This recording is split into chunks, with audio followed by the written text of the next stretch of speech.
Hey everyone, want to download GIMP on your computer? In this video, I'll show you how to download GIMP step by step. Yeah, whether you're planning to edit photos, create graphics, or work on digital artwork, this guide will help you get the latest version safely. First, open your favorite web browser and visit the official GIMP website. Downloading GIMP from the official source helps ensure you get the latest version without unwanted software. Once you're on the home page, navigate to the Download section.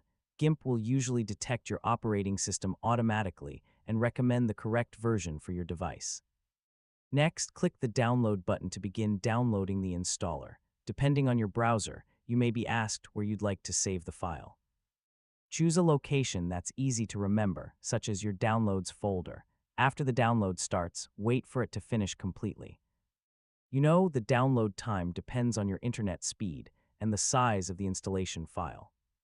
When the download is complete, open your Downloads folder and confirm that the GIMP installer has been saved successfully. At this point, the software has been downloaded and is ready to install.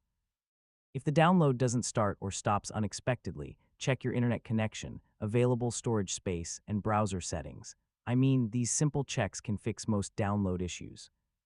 You can now double-click the installer whenever you're ready to begin the installation process on your computer, and that's how you download GIMP. Once the installer is on your device, you're just a few clicks away from using one of the most popular free image editing programs available. Thanks for watching, and don't forget to like the video and subscribe for more easy technology guides.